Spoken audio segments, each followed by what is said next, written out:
En este video vamos a trabajar con los conceptos vistos de fórmula de Taylor, polinomio de Taylor, trabajar un ejemplo para ver cómo se utiliza y se encuentra el resto y cómo puedo encontrar una acotación del error que se produce al querer evaluar la función en un valor x a través del polinomio de Taylor. Bueno, lo primero que tenemos que ver entonces es que nuestro polinomio de Taylor va a aproximar a esta función f en algún entorno de un punto A en el cual yo he desarrollado ese polinomio a partir de potencias de x menos a.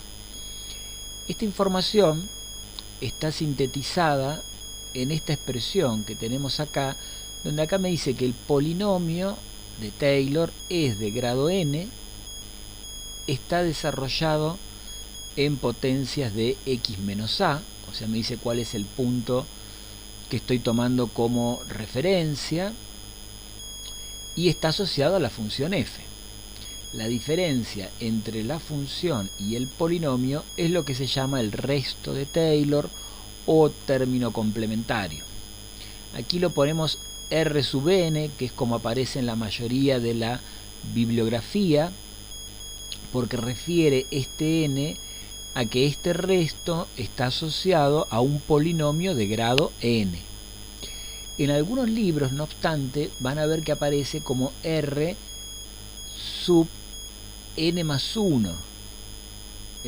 Esto es porque el resto, ustedes saben que la fórmula de Lagrange del mismo aparece la derivada n más 1 de la función f. Término que corresponde al término complementario o resto, fíjense que corresponde a la derivada n más 1 de f evaluada en un punto C, donde este punto C es un punto intermedio entre A, digamos que es el valor donde yo desarrollé las potencias x menos a del polinomio de Taylor, y el valor x donde yo querría encontrar el valor de la función especificado en ese punto x. Entonces acá el término complementario es un término de la forma x menos a la n más 1 dividido el factorial de n más 1, y eso está multiplicado por la derivada n más 1 evaluada en c. Gráficamente uno puede tener una interpretación pensando que, supongamos que yo tengo el punto de abscisa A, ahí yo tengo mi función en A, y esa función, esa imagen de A coincide con el valor del polinomio de Taylor asociado a la función f cuando el polinomio de Taylor lo evalúe en A. Entonces yo trabajo en un entorno de A y supongamos que tomo un valor x. Entonces ese valor x puedo pensar, evaluar el polinomio en x me dará cierto valor, y puedo pensar en encontrar la imagen de x a través de la función f, que me dará otro valor, que es el que está acá arriba. La diferencia entre esos dos valores, f de x y p de x, está representada por este segmento vertical que correspondería a la interpretación de lo que es el resto de x en la fórmula de Taylor. El error que se comete al reemplazar f de x por el polinomio p de x de la fórmula de Taylor siempre va a ser menor cuanto mayor sea el grado del polinomio, por un lado, o cuanto más cercano el punto x esté respecto del punto A. Vamos a ver entonces un ejemplo donde en particular vamos a trabajar con el punto A igual a 0, y entonces en este caso la fórmula que se obtiene es lo que se llama la fórmula de Maclaurin. Y para trabajar vamos a trabajar con la función e elevado a la x, e elevado a x. En principio vamos a suponer que queremos el desarrollo en la fórmula de Maclaurin de esta función e a la x, y como no me dicen de qué grado quiero ese polinomio que voy a necesitar, entonces lo voy a trabajar con un grado genérico n. Tanto la función como todas sus derivadas valen e a la x. Y si yo las evalúo en x igual 0, o sea, mi punto A es igual a 0, fíjense que esto apareció acá expresándolo de esta manera. Entonces voy a tener que tanto la función evaluada en 0 como sus derivadas valen 1, porque queda e a la 0.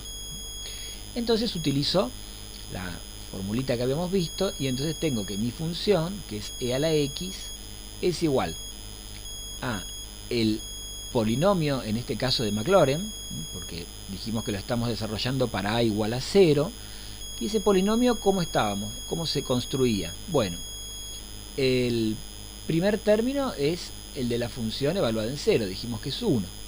El segundo término es la derivada primera, que dijimos que era 1, por x sobre el factorial de 1, por lo tanto me queda x.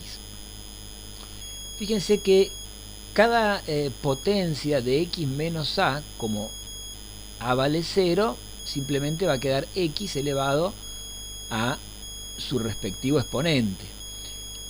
Esto está multiplicado por la derivada de la función evaluada en 0, pero dijimos que las derivadas de la función evaluadas en 0 valen 1, y a su vez en cada término divido por el factorial del exponente asociado a ese término. Por lo tanto tendré 1 más x cuadrado sobre el factorial de 2, y así hasta el término enésimo, que será x a la n sobre el factorial de n. Finalmente tengo que agregar el resto o término complementario. Dijimos, en ese término complementario aparecen una serie de factores, por ejemplo la potencia n más 1 de x. Tengo que multiplicar por 1 sobre el factorial de n más 1, y a su vez tengo que calcular la derivada n más 1, la derivada de n más 1, dijimos de e a la x es e a la x, pero en lugar de evaluarla en 0, la evalúo en c, donde c es un valor intermedio entre 0 y el x que yo voy a trabajar.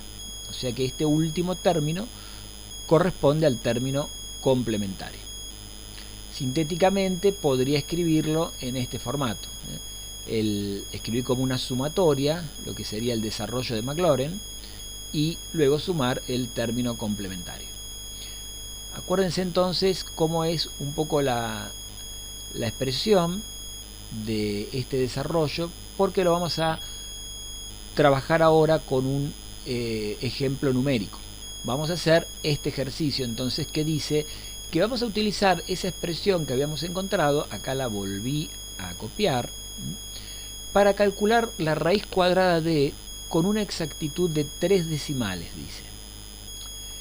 Y acá me dan una información, me dice: la condición anterior equivale a exigir que epsilon es menor que 10 a la menos 4, donde epsilon acá representa el error que yo estoy cometiendo al evaluar la función en el polinomio de Maclaurin y no la función en raíz de un medio.